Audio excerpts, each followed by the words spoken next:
IIT advance को clear करने के सर्टेन टिप्स दें।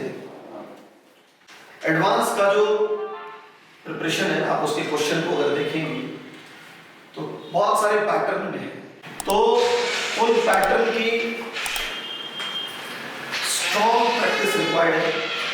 स्ट्रॉन्ग प्रैक्टिस यानी आप उस पैटर्न को देख के इतना यूज टू हो कि आपको एडवांस की एग्जाम के लिए मन में हैप्पीनेस हो कि 5 दिन बाद आपका एडवांस का पेपर है। इस चीज को अचीव करने के लिए आपको करना पड़ेगा, देखो वैसे तो किसी भी एग्जामिनेशन को क्रैक करने की सेम स्ट्रेटजी होती है, बट आईआईटी एडवांस थोड़ा सा हायर लेवल का एग्जाम है, तो थोड़ा मैं ध्यान से कुछ बात बोलता हूँ, उसको सुनना। आपके जो आईआईटी एडवांस का सिलेबस होता है, अगर आप प्रिसाइजली उस सिलेबस को फॉलो करते हुए पढ़ाई करते हो, एक तरीका ये है। एक है कि आपको गुरुजनों ने जो पढ़ाया है उसको आप फॉलो करते हुए पढ़ाई करते हो। यानी मैंने क्या कहा कि आपको आईआईटी एडवांस क्रैक करनी है, और इसमें सबसे पहला पॉइंट मैंने डिस्कस किया आपसे कि आपका जो सिलेबस है उसको ढाल बनाना। सिलेबस के अकॉर्डिंग किसी एग्जाम की तैयारी अगर कोई बच्चा करता है और एक थॉरो नॉलेज के लिए तैयारी करता है, तो थॉरो में टाइम ज्यादा किल होता है, प्रैक्टिस करने का मौका कम मिलता है क्योंकि थ्योरी काफी टाइम खींच लेता है। तो सिलेबस बहुत ही मतलब पूरा आईआईटी एडवांस का सिलेबस आपके माइंड में होना चाहिए, सभी सब्जेक्ट। अगर आपके अंदर में आप किसी एग्जाम की प्रिपरेशन कर रहे हैं, उस पेपर का सिलेबस आपके माइंड में है ही नहीं, तो उसका कंटेंट आप माइंड में कैसे रखेंगे और कॉन्फिडेंस आपके अंदर कैसे होगा कि आपको सिलेबस आता है, आप प्रिपेयर्ड हो चुके हैं एग्जाम के लिए, कैसे होगा? ये पॉसिबल नहीं है। तो सबसे पहला पहलू है जो लोग मिस कर रहे हैं प्रिपरेशन में, वो है कि आप अपने सिलेबस के अकॉर्डिंग चलिए और मैक्सिमम टाइम को सेव करके प्रैक्टिस में उसको यूज करिए। कई बार हम लोग बोर्ड पे बहुत सारी ऐसी बातें भी बता देते हैं जो बच्चे के अंदर में हाई लेवल के कॉन्फिडेंस को डेवलप करने के लिए चाहिए, लेकिन हो सकता है वो एग्जाम के लिए रिक्वायर्ड नहीं हो। हम सिलेबस का ध्यान रखते हैं, लेकिन साथ साथ ये ध्यान रखते हैं कि कुछ एडिशनल बातें भी बच्चे को बता देते हैं सो दैट कि बच्चा सब्जेक्ट में डीपली रूटेड हो।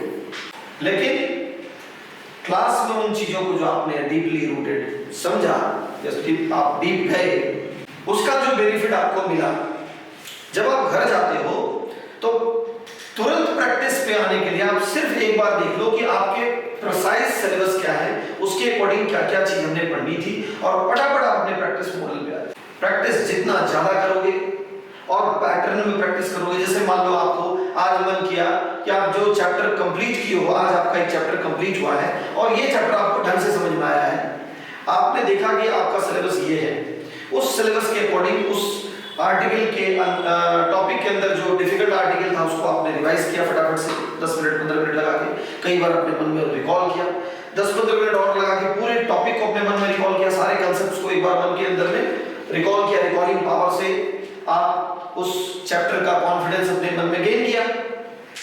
फिर आपने क्या किया, तुरंत प्रैक्टिस पे आ गए।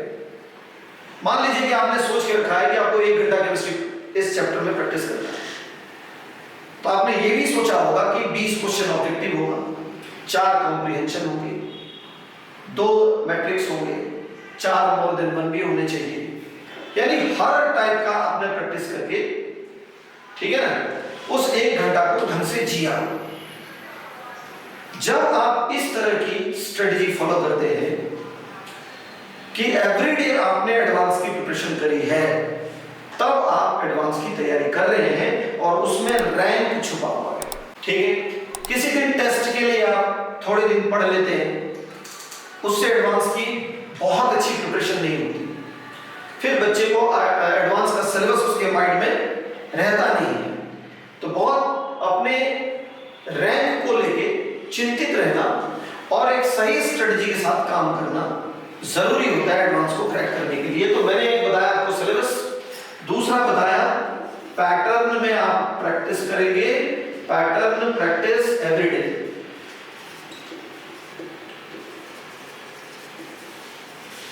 और सिलेबस की जब आप पढ़ाई कर रहे थे तो रिकॉलिंग, मैंने वर्ड यूज किया है कि रिकॉलिंग के थ्रू रिवीजन करेंगे। तो लिखेंगे आप रिवीजन थ्रू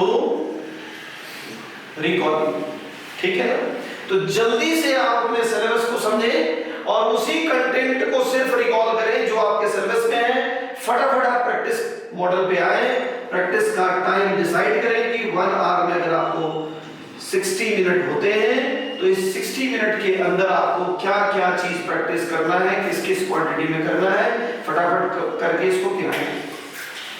ठीक, एक बार अपने क्वेश्चंस को भी रिकॉल करने का जब आप प्रैक्टिस कर लेते हो तो 5-10 मिनट आप किल करिए, 10 मिनट्स एटलीस्ट किल करिए कि आज ये क्वेश्चंस जो आपने प्रैक्टिस किया है उसमें किस किस वैरायटी के क्वेश्चंस थे, एक बार माइंड में एक बार उसको रिकॉल करिए। तो क्वेश्चन रिकॉलिंग में